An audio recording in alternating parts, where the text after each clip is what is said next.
Est-ce que le tai chi peut aider les formes longues du Covid? Je réponds à cette question dans cette vidéo.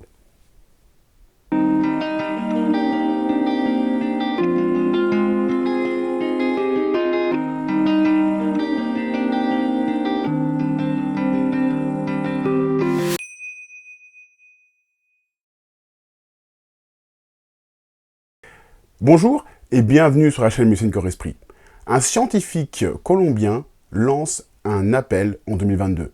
Il dit un appel pour que les gens pratiquent le tai chi en cas de Covid long et il nous dit pourquoi.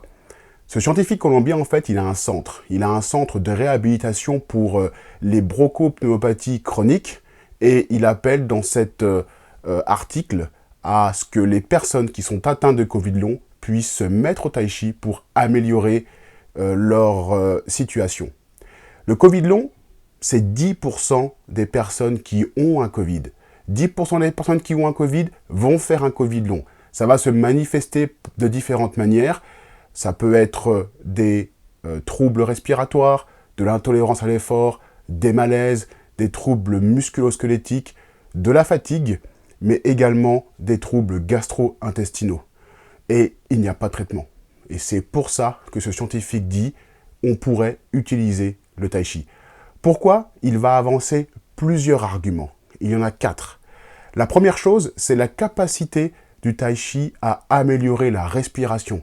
C'est pour ça que le tai chi est beaucoup utilisé pour des personnes atteintes de bronchopneumopathie chronique, parce que le tai chi est capable de faire descendre la respiration au plus bas dans les poumons grâce à cette fameuse respiration diaphragmatique qui est utilisée dans le tai chi et qui permet de solliciter les parties basses du poumon.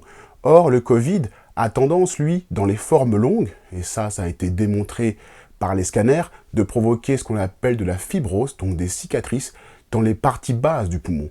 Donc, la respiration diaphragmatique utilisée dans le tai chi pourrait lutter contre cette fibrose, cette cicatrice dans les poumons et augmenter la capacité respiratoire des patients atteints de Covid long. Le deuxième argument, c'est l'effet anti-inflammatoire du tai chi.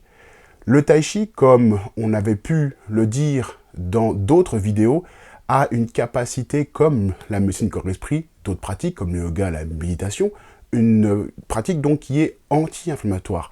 Elle lutte contre l'inflammation. On a vu qu'elle était capable de faire baisser un paramètre inflammatoire qu'on appelle l'interleukine 6. Or, cette interleukine 6, cette petite cytokine inflammatoire, est responsable de cette fibrose pulmonaire et de l'aggravation des symptômes. Donc ici, le tai chi pourrait lutter contre ce paramètre et permettre aux patients de diminuer le risque de développer de la fibrose pulmonaire. C'est donc le deuxième argument. Le troisième argument, c'est l'effet antioxydant du tai chi. Là aussi, sur la chaîne, on a démontré que les pratiques de médecine corps-esprit pouvaient être antioxydantes en stimulant certaines enzymes. Donc, le stress oxydatif, lui aussi, en cas de Covid, ce stress cellulaire, aggrave la fibrose, aggrave les patients.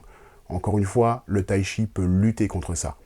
Le dernier argument est un argument plutôt sur le mental, parce que le tai chi est très fort pour lutter contre la dépression et l'anxiété. Dépression, anxiété, fatigue, ces 3 éléments beaucoup présents chez les personnes atteintes de Covid long.